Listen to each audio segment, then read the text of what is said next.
حضرت محمد صلی اللہ علیہ وآلہ وسلم کا شجرہ نسب بتانے جا رہے ہیں۔ ہم آپ صلی اللہ علیہ وآلہ وسلم کے آباء و اجداد میں سے سب سے اہم اشخاص کو کور کریں گے۔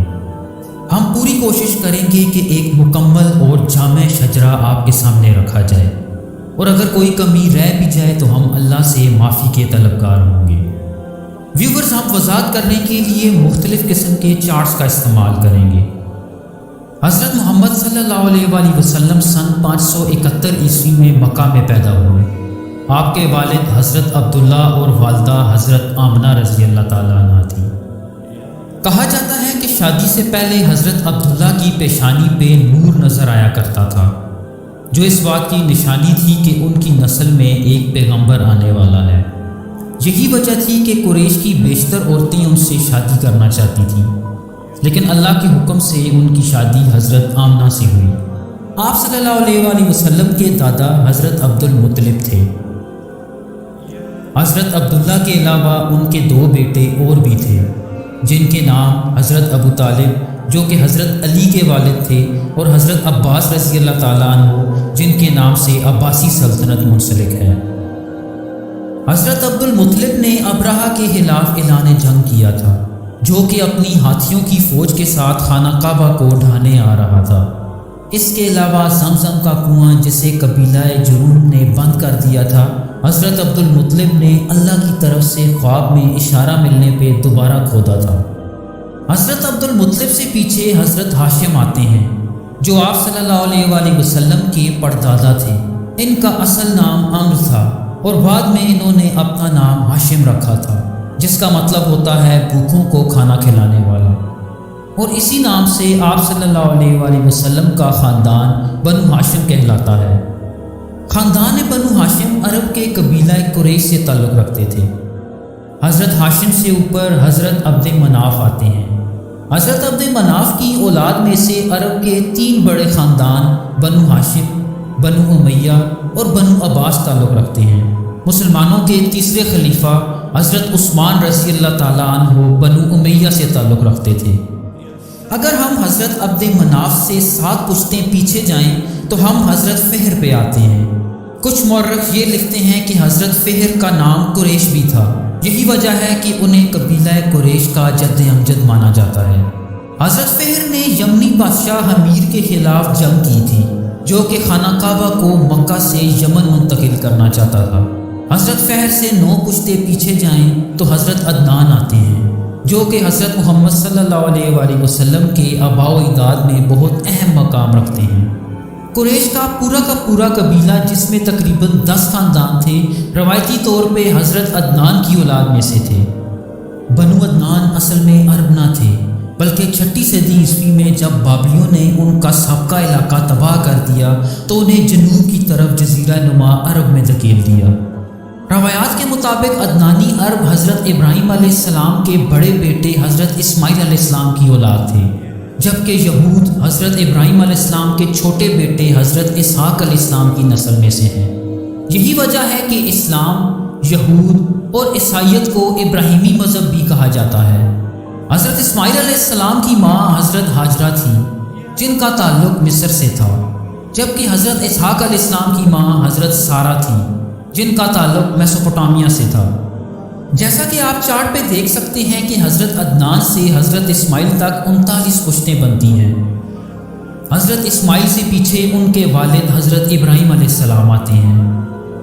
حضرت ابراہیم نے ہمیشہ اللہ کے فیصلوں کو بغیر کسی ہیل و حجت کے مانا، اور اللہ کی طرف سے ہر آزمائش اور امتحان میں سرخرو ہو کے نکلے۔ اسی وجہ سے اللہ نے انہیں پوری انسانیت کے امام کا خطاب دیا، اور ان کی نسل سے بے شمار نبی اور رسول آئے۔ نبی پاک صلی اللہ علیہ وآلہ وسلم کے شجرے میں 5 پشتیں اور پیچھے جائیں تو حضرت ہود علیہ السلام آتے ہیں۔ بائبل میں آپ کو ابیر کے نام سے جانا جاتا ہے۔ روایات میں آتا ہے کہ آپ قبیلہ عاد سے تعلق رکھتے تھے، جو کہ عمان میں بستے تھے۔ یہ لوگ بہت طاقتور اور دولت سے مالا مال تھے۔ اپنی طاقت کی نمائش کے طور پہ بڑی بڑی عمارتیں بنایا کرتے تھے۔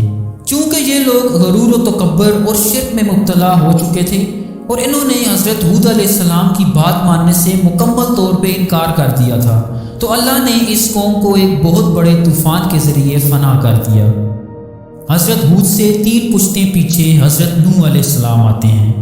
حضرت نوح علیہ السلام کی قوم پہ اللہ نے پانی کا عذاب نازل کیا تھا، جس سے حضرت نوح کی ساری قوم غرق ہو گئی تھی، سوائے ان چند لوگوں کے جو کہ حضرت نوح کے ساتھ کشتی میں سوار ہو گئے تھے۔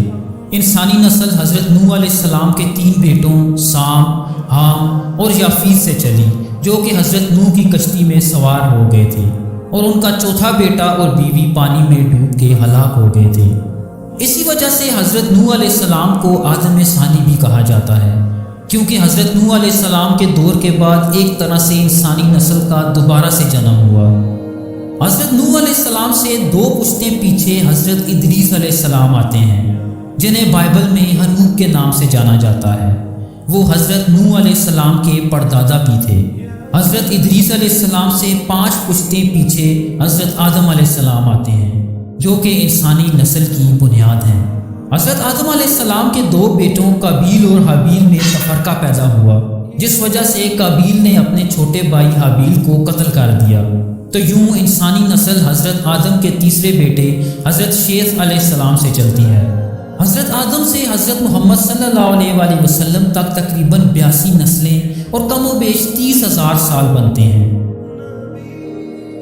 چلیں اب ہم آپ صلی اللہ علیہ وآلہ وسلم کی طرف لوٹتے ہیں۔ آپ صلی اللہ علیہ وآلہ وسلم کی پہلی بیوی کا نام حضرت خدیجہ رضی اللہ تعالیٰ عنہا تھا۔ ان کی وفات تک یعنی 25 سال تک آپ صلی اللہ علیہ وآلہ وسلم نے کوئی اور شادی نہ کی۔ حضرت خدیجہ کے ساتھ آپ صلی اللہ علیہ وآلہ وسلم کے 3 بیٹے اور 4 بیٹیاں تھیں۔ تینوں بیٹے بہت چھوٹی عمر میں ہی وفات پا گئے تھے، لیکن 4 بیٹیاں جوانی تک زندہ رہیں۔ ان میں سے 2 بیٹیوں کی شادی تیسرے خلیفہ حضرت عثمان غنی رضی اللہ تعالیٰ عنہ سے ہوئی، جبکہ چوتھی بیٹی حضرت فاطمہ رضی اللہ تعالیٰ عنہ کی شادی آپ صلی اللہ علیہ وآلہ وسلم کے چچا زاد بھائی حضرت علی رضی اللہ تعالیٰ عنہ سے ہوئی۔ اہل تشیع صرف حضرت فاطمہ رضی اللہ تعالیٰ عنہ کو ہی آپ صلی اللہ علیہ وآلہ وسلم کی بیٹی مانتے ہیں۔ آپ صلی اللہ علیہ وآلہ وسلم کی نسل حضرت فاطمہ رضی اللہ تعالیٰ عنہ سے چلی، جو آج تک اس دنیا میں موجود ہیں۔ حضرت فاطمہ رضی اللہ تعالیٰ عنہ کے 2 بیٹے تھے، جن کے نام حضرت حسن اور حضرت حسین رضی اللہ تعالیٰ عنہ ہیں۔ آج کل کے دور کے سید یہ دعویٰ کرتے ہیں کہ وہ حضرت حسین رضی اللہ تعالیٰ عنہ کی اولاد میں سے ہیں، جبکہ اردن کے شاہی ہاشمی خاندان کا یہ دعویٰ ہے کہ وہ حضرت حسن رضی اللہ تعالیٰ عنہ کی نسل میں سے ہیں۔ اہل تشیع آپ صلی اللہ علیہ وآلہ وسلم کے جانشینوں کو امام کہتے ہیں۔ ان میں سے 12 امام ایسے ہیں جو زیادہ نمایاں ہیں۔ پہلے امام حضرت علی، دوسرے حضرت حسن اور تیسرے حضرت حسین رضی اللہ تعالیٰ عنہ ہیں۔ باقی کے 9 امام حضرت حسین رضی اللہ تعالیٰ عنہ کی اولاد میں سے ہیں۔ سنی عقیدے کے مطابق آپ صلی اللہ علیہ وآلہ وسلم کی جانشینی خلفائے راشدین نے کی، جن میں سے پہلے 2 خلفاء آپ صلی اللہ علیہ وآلہ وسلم کے قریبی ساتھی حضرت ابوبکر صدیق اور حضرت عمر فاروق رضی اللہ تعالیٰ عنہ تھے۔ یہ دونوں آپ صلی اللہ علیہ وآلہ وسلم کے سسر بھی تھے۔ دوسرے خلیفہ حضرت عمر کی شہادت کے بعد 6 افراد کی ایک کمیٹی نے حضرت عثمان کو تیسرا خلیفہ منتخب کر لیا، جو کہ آپ صلی اللہ علیہ وآلہ وسلم کے داماد بھی تھے۔ آپ چارٹ پہ دیکھ سکتے ہیں کہ بنو ہاشم اور بنو امیہ حضرت عبد مناف کی اولاد میں سے تھے۔ تیسرے خلیفہ حضرت عثمان رضی اللہ تعالیٰ عنہ کی شہادت کے بعد پہلا فتنہ شروع ہوا اور مسلمانوں میں خانہ جنگی شروع ہو گئی۔ اس صورتحال میں مسلمانوں نے حضرت علی رضی اللہ تعالیٰ عنہ کو چوتھا خلیفہ منتخب کر لیا، لیکن اموی خاندان سے حضرت معاویہ رضی اللہ تعالیٰ عنہ نے ان کے خلاف اعلان جنگ کر دیا۔ بالآخر حضرت علی رضی اللہ تعالیٰ عنہ کو شہید کر دیا گیا، اور ان کے بعد ان کے بیٹے حضرت حسن رضی اللہ تعالیٰ عنہ حضرت معاویہ کے حق میں دستبردار ہو گئے اور حکومت انہیں دے دی، جس کے نتیجے میں بنو امیہ کا دور حکومت شروع ہوا اور اگلے 90 سال تک حکومت انہی کے پاس رہی۔ پھر سن 750 میں ایک اور خانہ جنگی سے حکومت بنو عباس میں منتقل ہو گئی۔ اس خاندان نے تقریباً 500 سال تک مسلمانوں پہ حکومت کی۔ یہ خاندان آپ صلی اللہ علیہ وآلہ وسلم کے چچا حضرت عباس رضی اللہ تعالیٰ عنہ کی اولاد تھی، اسی وجہ سے یہ بنو ہاشم کے افراد تھے۔ عباسیوں کا دور اسلام کا سنہری دور سمجھا جاتا ہے۔ ویورز، امید ہے آپ کو یہ ویڈیو پسند آئے گی۔ ہماری ویڈیو دیکھنے کا بہت شکریہ۔ کمنٹس میں آپ کی رائے جان کے ہمیں بہت خوشی ہوگی۔ تھینک یو سو مچ. اللہ حافظ.